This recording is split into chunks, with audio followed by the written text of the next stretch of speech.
agak-agak repot, ngeri-ngeri sedap juga kalau krisis energinya ini kemudian terjadi, karena kalau mau transisi ternyata berbiaya mahal gitu ya Mas Komaydi ya. Tapi tadi sudah terikat agreement, memang kalau sama agreement ini gampang-gampang susah ternyata.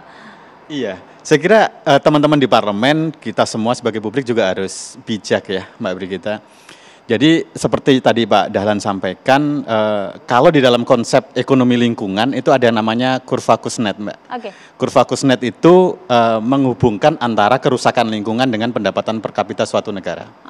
Jadi suatu negara itu di dalam teori ekonomi pasti akan merusak lingkungan terlebih dahulu, akan linear dengan pendapatan per kapita atau kesejahteraan mereka meningkat. Setelah meningkat di titik tertentu, ketika mereka sudah peak emisi, mereka akan sadar lingkungan akan turun. Nah, rata-rata di negara-negara Eropa itu mereka menjadi peak emisi itu setelah pendapatan per kapitanya 40.000 US dollar per kapita. Nah, Amerika hari ini pendapatan per kapitanya 63.000 US dollar per kapita, bauran energinya di tahun 2020 EBT-nya mereka baru 12%. Kita pendapatan per kapita baru 3.500. Mereka 63.000, kita 6.000.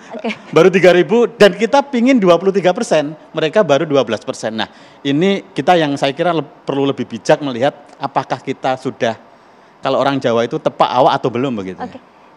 Ini wow banget loh Pak perbandingannya Pak Dahlan. Ya, memang.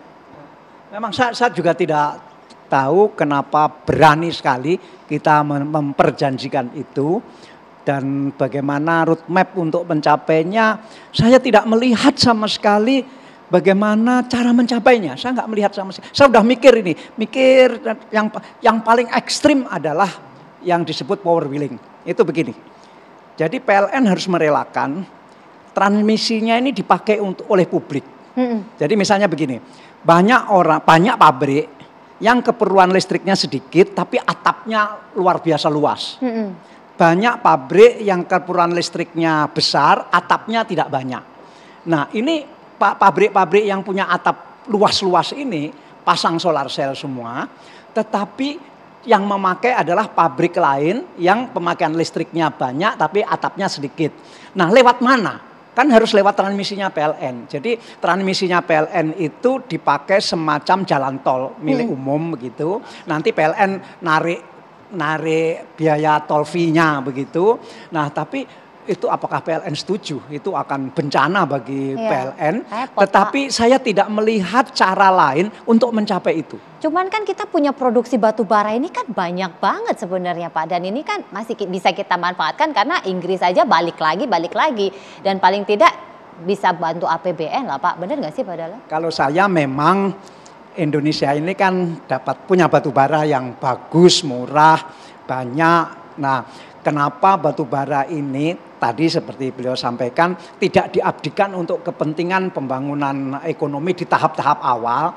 Kelak 10 tahun lagi setelah kita habis-habisan menggunakan batu bara, kita komit yang lebih tinggi lagi dari sekarang gitu. Tapi untuk sementara ini ayolah kita punya energi yang murah, supaya pabrik-pabrik bisa dapat listrik murah, kemudian industri-industri ini bersemangat untuk bangkit, kemudian kita jadi negara yang industrinya bagus. Nah, setelah itu nanti kita komit bauran itu lebih bagus gitu. Mas Hendra udah komit kan teman-temannya tapi?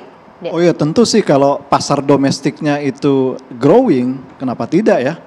Masa depan batu bara kita tentu dengan di domestik sebenarnya ya. Kalau lihat global outlook, namun memang dari sisi pemerintah ya, ekspor itu masih menjadi andalan untuk penerimaan negara. Tapi benar kata Pak Dahlan, pasokan domestik ini jadi kunci sih untuk pembangunan industri ya. Karena industri dengan batu bara yang berkah ya untuk menjadi sumber energi termurah ini sebenarnya bisa dimaksimalkan.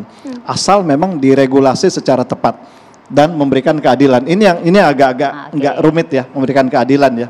Saya kira itu prinsip dalam pengelolaan energi dimanapun ya. Regulasinya tepat dan asas keadilan. Nah, adil bagi siapa dan adilnya bagaimana? Nanti di segmen terakhir kita lanjutkan, tetap bersama kami.